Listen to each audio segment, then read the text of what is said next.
All right. So this part, you have any question that you feel that is wrong, you can always argue lah.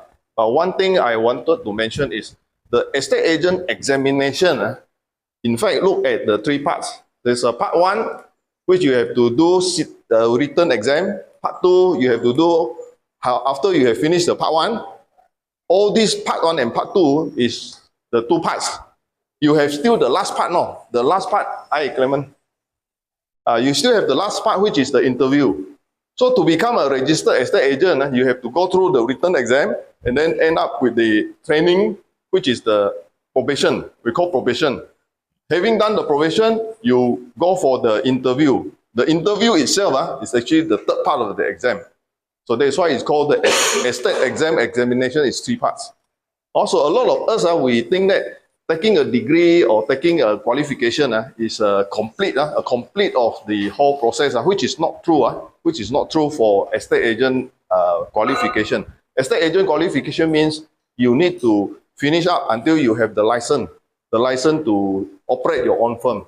Also, that part, the last part, you are talking about interview, and all degree holder, diploma holder, certificate holder, they have to go through that process.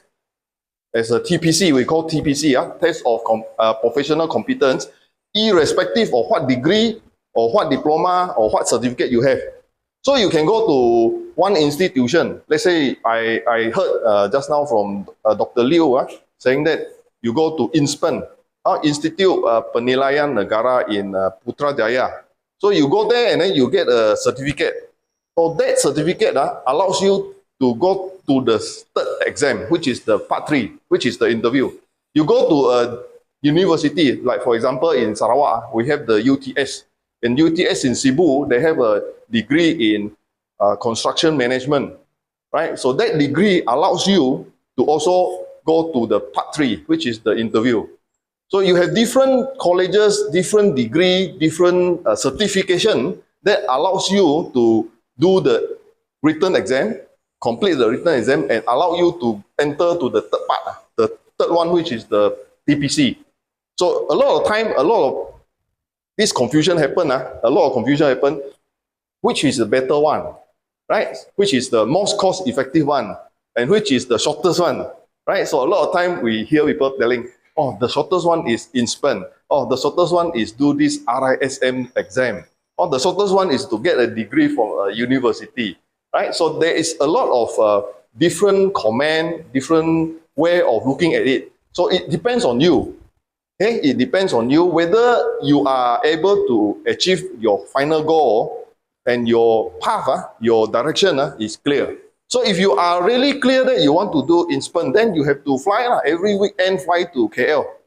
Now, complete the 18 months, right? Direct 18 months having to go to KL, Putrajaya every weekend. Then you cannot do that because you say, I have got family commitment, I have other thing to do. I don't want to do that. Then you may want to think, hey, then why not I take a degree in Cebu? Every weekend I drive to Cebu or every other day because there is an evening class or there is a class, then I will drive to Cebu. So these are differences in comparing which particular route is better for you. So this route which I am doing today, talking about this, is actually a equivalent of STPM or SPM route. You've been to SPM, STPM, correct or not? So you can actually go to a Sekolah Menengah something, right? And then you study every day. Then you come for the final term exam, and then 2 years, STPM is 2 years, SPM also from 4, from 5, 2 years. Then you sit for that exam in that school, correct or not? So if let's say the exam result not good enough, right? Then you say, okay, I want to retake SPM. I want to redo STPM. Can or not? Also can, you register as what? Private candidate, right? You register as a private candidate, then you go to the exam center. Then you sit for the SPM when the time of SPM or STPM is, correct or not? So that type of exam, we call it public exam. So this is another type. This is another type of public exam. So you can register and then you go for the examination on that particular moment. So you study anywhere you want. You can do it with a tuition center. You can do it on your own at home. right? You do it during your time when you're waiting for your customer, up to you. You study for your own purpose to prepare, to go for that particular exam on that day, right? So this is equivalent of a STPM and SPM situation or a public exam. Okay, so now how to choose is based on your convenience just now, as I mentioned, physical convenience, right? Second is how difficult is the exam, and probably how you are clear of the path.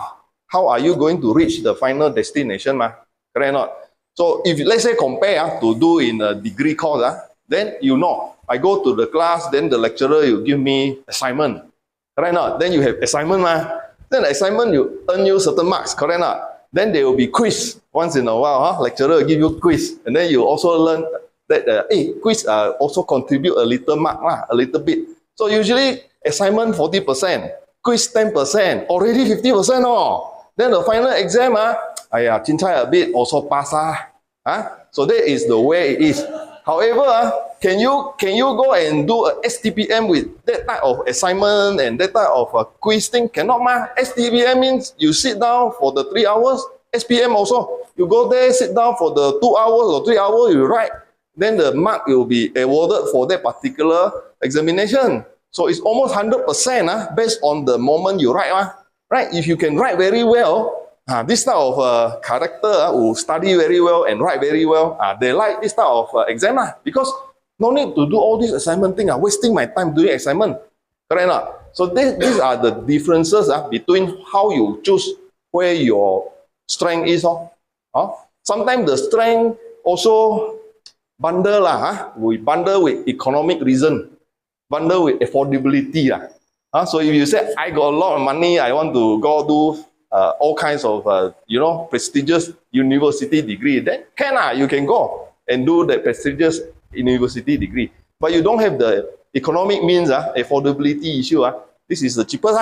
Because this one, you go and just sit for the exam, if you pass, you are as good or even more preferred. Because it will really test you how good you are for the 2 or 3 hours writing. Rather, you cannot get anyone to help you. Assignment, get friend to help. Quiz sometimes, quiz also can get friend to help. But this exam, when you are there, you are alone. You have to do it yourself. So if you are able to do it and clear the subjects, then you have the confidence of yourself that you are able to do it. And really, these are exams that is difficult to pass, not that easy to pass. So this is a challenge. So let me continue for the other part of my talk. So these are just opening to let you know what are we looking at this morning. This is my wife preparing for some food. So later on we have some makanan. Okay. So just to let you know, the reason I do so many degrees, I have 4 different degrees. I want to take a little bit more time. Normally, I wouldn't talk about my degrees when in NCC class or in RRP class, I wouldn't talk. But today, I'm going to tell you why. The reason is I'm the one who actually chose the cheapest way. I chose the cheapest way to get the best outcome. So first degree is UKM. This one is Yayasan Sarawak. So I went to UKM, Yayasan Sarawak bursary. So almost free. After the 4 years of study, I still take back money, buy motorbike, buy a new motorbike in Kuching. So imagine, but I could not choose what to do because at that time, when you are STPM going to local university, not many choice. We only have 5 university choices. Our time in the earlier days, there's no Unimas. There is also no UMS, whatever. Our time only Utara, University Melaya, University Science, University Pertanian. At that time still Pertanian, no Putra. At that time Pertanian, and then University Kebangsaan. Only 5. So whatever course they give you, just do lah. You don't like, also no choice because you don't have money to go overseas. This is the reason you stay back . So this is one way I can tell you. If now you do not have the means to do something, this will be the exam you do lah. Because this is an exam that qualify you equivalent of another person who go to another way. Just now I mentioned to you a few ways, right? Another way to do it. So exactly at the end, the far end, you are at the same stage. Whether he comes from a university, very prestigious university, you come from this system, you are at the same stage as a registered estate agent. No difference in law.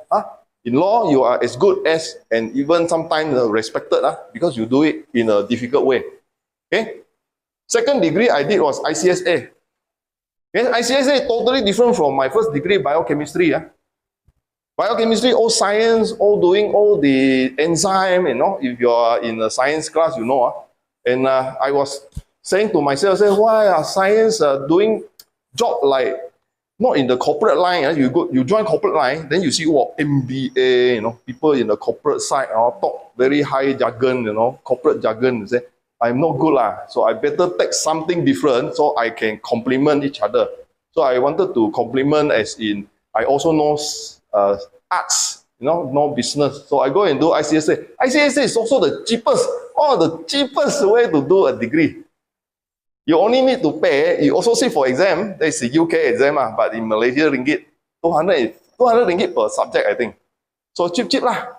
No need to pay other, like go to university, you have to pay a lot of money, right? And then you fly out to UK, you have to pay a lot of money. So all that is a way that you save money. So this one, I did it at about 3-4 years or so. Also like sitting for exam one. That means you don't have class, you don't need to go to lecture, you save your money working. At that time, already working. I was working, earning a living, starting a family. I was starting a family with small kids. And the difficulty is you don't have time to study. So my wife always grumble, why you do this? Baby crying or you be studying for what? You already got a job why you want to study? So these are issues in your family. These are issues because your partner, your spouse would look at it differently. To the spouse is, hey, I need money, I need security, I need you to provide food on the table. I need you to jaga the baby. Why are you still studying? Studying pay you gaji ka? They ask you like that, study pay you gaji or not? Very straightforward. You are studying, you are not earning, right? Correct or not? So you have to plan for yourself. What do I do when I get this ICSA? When I do this, I get this ICSA for what? ICSA is what? No. Anyone here know about ICSA? If you are a listed company, you need a company secretary who is the legal person to make sure you're listing everything in the board, in the bursa. So you need a company sec for the purpose of a listed company. So this position is top position in the company. You are advising the board of director of the listed company. So very high ranking post. But why I did not go there? Why I got the qualification but I can never go there? What is the reason? There is the economic problem. Economic problem that our society look at a person by the number of years of experience. So if you are in the first degree, you got the first job. Now your first job already 10 years. So you have the 10 years salary, correct not? Now with this 10 years salary, you are paying food on the table, correct not? Then you go and have a change of job. You go to another totally different industry, totally different job. How they want to pay you 10 years salary? They wouldn't pay you 10 years salary, right? They ask you to start from zero. So can you supply food on the table at the deficit? Cannot, So you never in your career you can go back like that. Very hard in our Asian society. Probably also everywhere not just Asian society. For the younger generation, you have to realize this. You are in your industry doing something, you are paid a gaji, paid a remuneration according to the experience, which is usually number of years. Okay, very hard for you to go to a new industry and you want a higher salary some more without the experience. They won't pay you. So you can never go like that. So meaning to say, in your life, if you want to be centered at what you want, to achieve what you want, better stay back in the same job, industry, or in the same environment where your experience counts. Okay? So that brings to an issue if you are in a real estate, if you are a negotiator, correct or not? And then now, 10 years later, are you paid a higher salary compared to a new negotiator? So this is the issue you got to think now. Because that is the reason why you want to stay in the industry. Because as you progress in the industry, you should be paid more. Correct or not? But is it the case for negotiator? Not necessarily. Because why? It's all by performance, by way of closing deal. Correct or not? So your way of closing deal would be up to a bottleneck. Because you have a limitation. One person doing the job for that particular trade. You have a limitation of 24 hours a day. You have a limitation of how many people you know. So how do you move on saying that 20 years later, 30 years later, you will be better off than today is actually writing on the system. You must know the system so that you can write on the system to make more money. Right now, you cannot be doing the same job as a negotiator 20 years later. Because by doing the job as a negotiator 20 years later, it will be the same as today. Because it's paid by performance of closing deal. Right? They are not paying you because you are more knowledgeable. No. The industry is not paying you for more knowledgeable. The industry is paying you for more deal close. Right? So these are issues you have to think of. So how to have a system that will make more money in 20 years' time, and then you have to understand how you're going to achieve that. So that is the reason where eventually I moved on to IT. Because I thought IT would be able to help me to write on something that it can be running 24 hours. I sleeping okay. I sleeping, the IT people still doing the job. IT system still running, right? I do not need to be every day looking at it and still can make more money. So I was interested in that, so I did this. So I did a master's degree in ICT management. So the basis of it is that I was thinking, if one day I have a system like what you see at the back, this one, this is what I did 2014. So there was one question, how long is this AgentMY? In the quiz just now, it's 10 years already, you know. Why? Because at that time, I already knew I wanted to use this system as a way to move forward. Because I know one day, I do not need to look at it and it's still making money for me. Right? Because that should be your way to think today, especially for the young people to think today, so that 20 years later, 30 years later, you are not like today, you will be advancing or enhancing your career. Correct? And later on, I found out challenging. 2014, I found out challenging to do this exam because a lot of people say, oh, people cannot pass, people quit, people cannot. So I said, okay I do see whether that difficult or not. So I'm actually the person who challenged a lot on knowledge. So I did the ICSA also, failed a few times, difficult to do also because you are doing exam, you don't know who is your examiner. You don't know who marks your paper. You don't know what question is going to come out. Correct or not? So these are issues that you have it has occurred many times to me. If I can pass this exam, then nothing can stop me. Now I'm as good as anyone in the world, that's standard. Even better, I tell myself, even better than going to local university in my time. My time going to local university, one school, only 2-3%, I came from St. Thomas's, that's why my name Thomas. My name Thomas because I came from St. Thomas's. So in my school, that year, that we were able to get into UKM, only 2 of us. 2 orang saja. So it's that difficult at one time. And therefore, I always believe if there's difficulty in something, you do it, and you know the clear path, achieving it, this is possible. And here we have a few. Clement Tor is a PEA, already completed. Sandra is a REA, also completed the same exam. Difficult, yes. So later on, ask them to share their stories. Okay? So I don't want to go into this journey and things like that because I think it's going to take a lot of time and only about myself, no good It should be about you, not about me.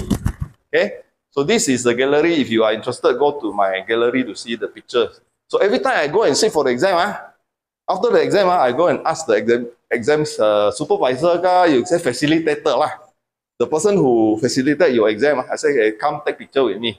So I taken 4 pictures. Because why? 4 times sitting for the exam. 4 times sitting for the exam, all collected, 2014 to 2017. Then also here, accredited program.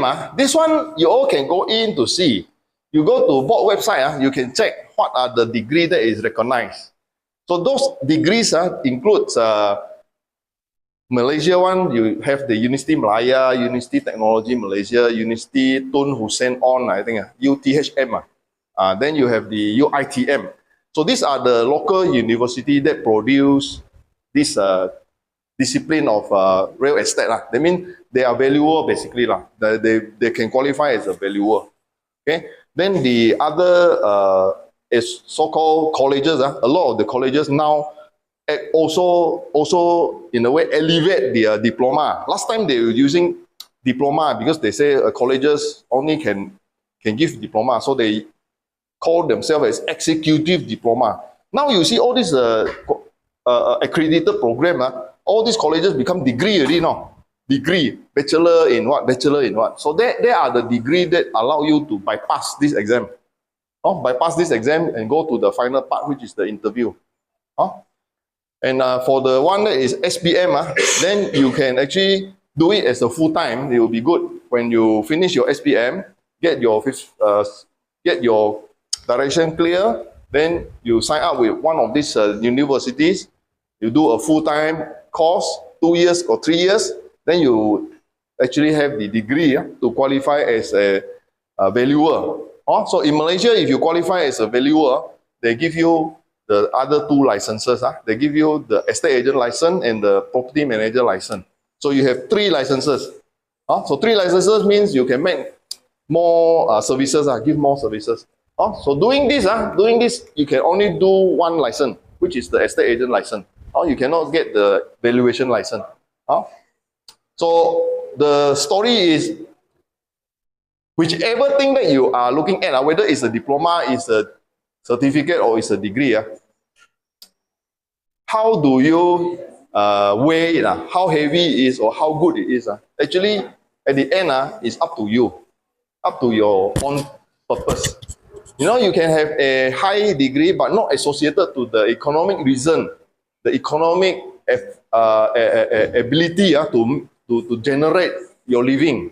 So some people can be very good in some area of, say, arts, especially design arts, but then that particular degree may not be able to bring the economic reason, bringing back the economic return. So the other day I was in the HRD Corp meeting. So there was one writer, she is a full-time writer, and she at one time also do, I think, university teaching in design. Then she was saying, very hard for her to make a living. Her specialty is actually writing. And then she said, I'm a full-time writer. But writer, you can't really, sell your books. Then sorry lah, you cannot make the economic return as much compared to other professions. So this one, you all can go in and check. So you all understand the difference. So you want to become a registered estate agent, then the path is the 3-part, which is the exam, then the training, and then the final interview. Also, the final interview, nobody can escape. You say, whether you are from whichever route, you can be certificate route, you can be diploma route, you can be degree route. Everyone has to go through that final barrier. So that final barrier, you can never escape. So even you are from overseas, let's say you say, I'm from Australia.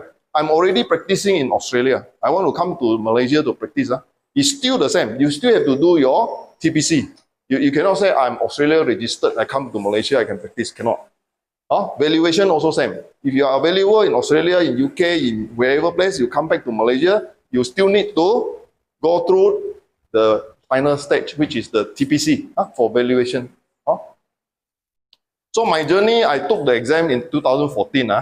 I took the exam and always failed this paper. My killer paper is number 2, Introduction to Law. So I always failed this paper. For first time, I failed. Second time, I failed. I thought I mati already. Why? Because this system, you have to pass the whole six subjects within 3 attempts. You have to pass within 3 attempts. So kalau you take 1 paper for the first sitting, and then you take another sitting, you take only 5 papers. So First year you pass one paper, second year you pass the remaining paper, but then the final one you still fail. Let's say final third attempt you still fail, you have to repeat the whole thing. You have to repeat the whole thing. So that is the difficult part. So a lot of people, when they cannot pass some subjects, especially property taxation and marketing, then they give up. They give up because they can never go to part 2. So you cannot go to part 2 until you pass all the subject in part 1. So this system is an old system, and nowadays this type of system cannot cari makan. A lot of professional examination in the world, they do away with this system already. But our board of valuer, appraiser, estate agent, property managers is very conservative, still doesn't want to change. So here I need to mention, there is some news in the market that says that there is a shorter way to do. What is the shorter way? It's by RISM, the Advanced Postgrad Diploma. So RISM is the Royal Institute of Surveyor Malaysia, which has got a similar like this, but their program is you can take all the subject in one attempt. No need to split. Here you split, right? You have to do in part 1 and part 2. But for the RISM exam is everything one go. But it's a difficult exam. Not a lot of people, I think a lot of people cannot pass. So I dare not take that exam also. So these are difficult exams, not as easy as we mentioned. Do some assignment, got some quiz, then can pass. And some people even ask me, is it MCQ? Some people even ask me, is the exam, is it just ABC? No such thing. All handwritten essay. Like you do a SPM Bahasa Malaysia lah. From soalan 1 until soalan 10 is 50, more than 50% is all structural question. You have to answer in essay, maybe 1 or 2 short answer. But no ABC. No ABC for this exam. Okay? So like say, I want to give you some example of how I went through. So I went through in the second attempt. Very luckily, all 6 subjects I passed. 1 attempt. And this is similar to our friend here, Clement also. 1 attempt pass 6. So these are very, like, really go for it lah. I die must do one like that. You pass all 6 subjects, 1 go. Not many people are lucky lah also. Some people got stuck. Like one of the coaching person got stuck here. Principal evaluation in one of your colleagues got stuck already, 3rd time already. Now result baru out. Don't know whether he passed or not. If he did not pass, sorry, all part 2 hangus. All part 2 hangus. So you are talking about your effort in doing and end up just because of 1 subject cannot pass. Wow, you wasted all your part 1 and part 2 no. So this is how difficult this exam can be lah. But if you are really for it, like myself, I keep on failing the paper 2. So I told myself, I said, even if I still have to do the whole lot, I still do. Because only 50 ringgit per subject. Very cheap. You want to save for this exam, cheaper than your SPM, I think. 50 ringgit for 1 subject. And the processing fee only 50 ringgit. So the whole part 1, 350 ringgit only. 350 ringgit, if you are good, you pass the whole part 1, and then another 350 ringgit, you pass the part 2, less than 1,000 now. Come. Less than 1,000, you get a qualification that is equivalent of a degree, And you have to do a degree paying how much? Most of the degree now is more or less 70, 80,000 So this is like, cheaper than anything lah. You just tutup mata also you can pay. So this is an example. So I completed the exam in 2017, started my work as a probationer in 2018.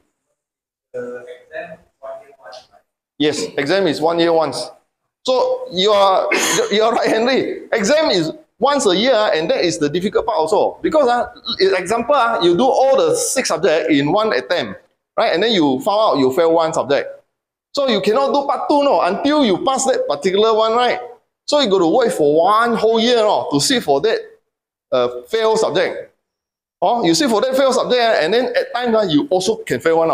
You still fail the subject. So you cannot go on to the part 2. You're still in the part 1. So you got to wait for another year. hypothetical scenario. Part one, you go for 6 subjects. Year one, right?